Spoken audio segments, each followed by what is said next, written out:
Salut tout le monde, bienvenue chez Doro Poetic Color, j'espère que vous allez bien. Dans mon tuto peau claire avec les Black Widow, je vous avais averti que je vous préparais une surprise pour le fond de ce coloriage et là voilà, nous allons voir comment colorier un coucher de soleil. Cette illustration vient donc du livre En famille des éditions Hachette et d'ailleurs si vous ne le connaissez pas encore, je vous mets le lien de présentation en haut à droite. J'essaie à chaque tuto de changer de matériel pour satisfaire tout le monde, donc aujourd'hui je vais me servir des polychromos de Faber-Castell pour réaliser mon coucher de soleil. Vous aurez donc besoin des nuances suivantes: 117, 111, 107, 104, 102, 154, 146, 232, 235, le noir et le blanc. Ça me rassure de faire un petit essai sur un calepin avant de me lancer dans une nouvelle technique, dans un nouvel effet. Pour commencer, je vais mettre en couleur mes nuages avec le 232, le 235 et le noir. À chaque tuto, je vous donne le même conseil, c'est celui de vous aider d'une photo ou d'une image que vous trouverez sur internet ou autre. Et voici celle que j'ai choisie pour me guider sur mes ombres et lumières. Je place donc mes couleurs légèrement sans appuyer en commençant par la 232 sur la surface de mon motif. Ensuite, au centre, je vais placer mes ombres avec le 235 et le noir. Et je vais retravailler toutes mes couleurs pour blender et unifier entre elles mes trois couleurs que j'ai déjà placées.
Mes personnages sont assez gros et bien centrés, mais je vais tout de même réaliser l'effet de lumière blanche jaune du soleil que l'on retrouve au centre, comme sur mon image. Et pour cela, je vais prendre le 102 pour réaliser cet effet.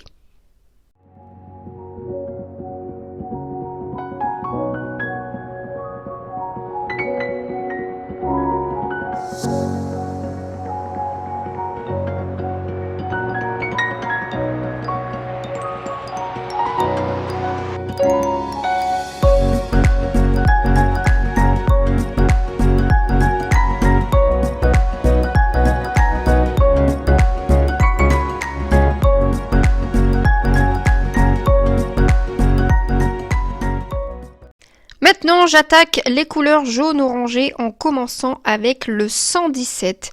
Il ne faut pas appuyer sur votre crayon car il ne faut pas saturer le papier pour que les couleurs se mélangent bien entre elles. C'est le principe du dégradé.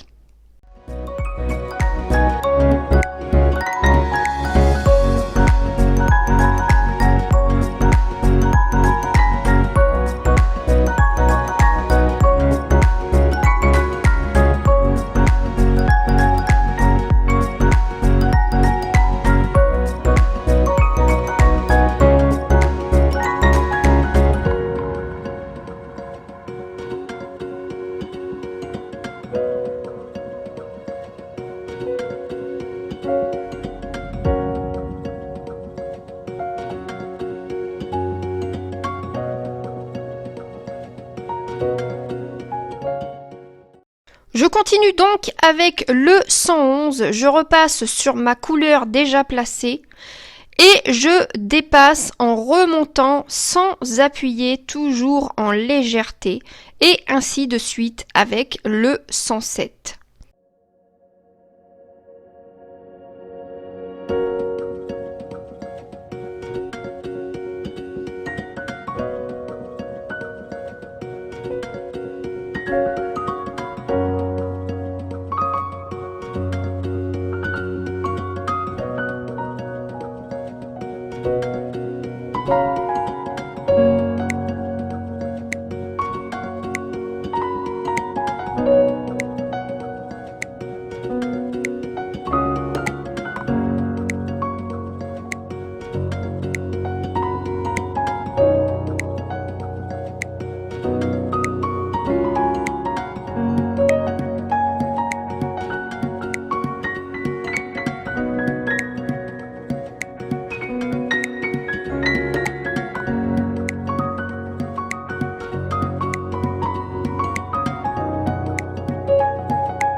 Pour obtenir un bel effet coucher de soleil, il ne faut pas un dégradé régulier, il faut jouer avec vos couleurs et en mettre un peu plus par-ci, par-là.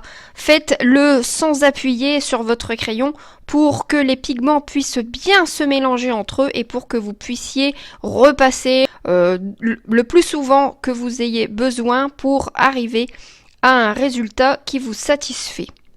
Je viens foncer ma base de ciel pour intensifier mon effet d'ombre et de lumière et je prends donc le 235 pour réaliser cet effet.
Je vais maintenant créer le bleu du ciel avec le 146 sur toute la surface blanche qu'il me reste, légèrement sans appuyer.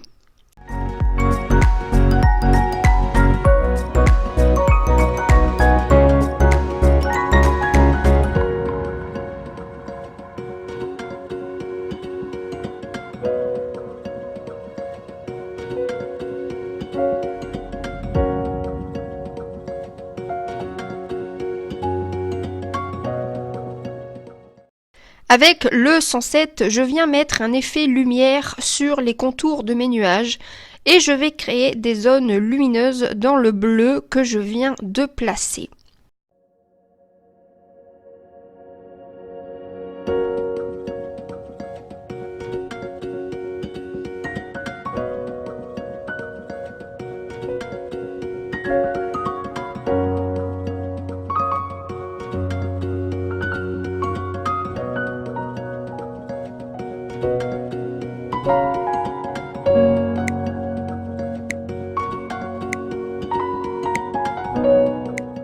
Je continue mon dégradé effet lumière avec le 104 et je vais intensifier le bleu de mon ciel avec le 154 et je comble le tout avec le 146.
Sur chaque motif, chaque personnage que l'on peut mettre en couleur, pour avoir un beau rendu, il faut toujours retravailler ces effets de lumière pour que ce soit plus intense. Donc là, je vais venir reprendre mes crayons et je vais venir retravailler tous mes effets que je viens de placer, maintenant qu'ils sont placés. Je vais les retravailler pour intensifier le tout.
Beaucoup de monde se demande pourquoi il y a toujours un blanc dans les crayons de couleur.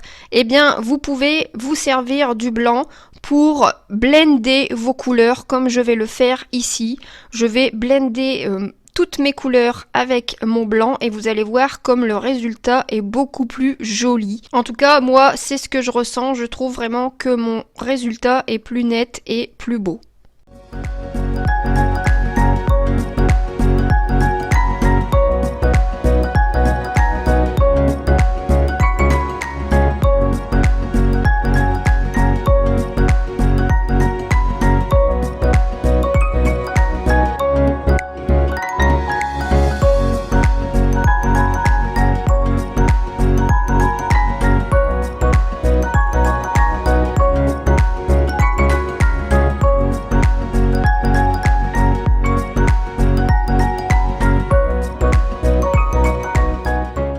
Les 2 zones blanches entre mes personnages me gênent.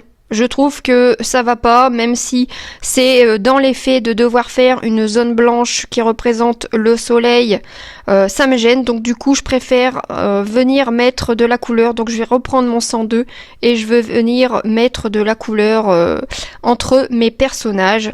Et puis je vais intensifier l'effet de lumière aussi sur mes personnages en mettant une petite touche de jaune sur leur visage et sur leurs vêtements. Et bien voilà mes amis colos, la vidéo touche à sa fin. J'espère vraiment vous avoir intéressé avec ce tuto et qu'il vous a plu. N'hésitez pas à me partager vos œuvres sur ma page Facebook, soit en commentaire de mon lien vidéo, soit en dessous de mon coloriage que j'ai posté, et aussi sur mon compte Instagram. N'hésitez pas à me mentionner, ça me fait énormément plaisir et c'est motivant pour continuer dans cette voie. Et bien voilà, j'ai hâte d'avoir vos retours et je vous dis à très bientôt dans une prochaine vidéo et je vous fais des gros bisous.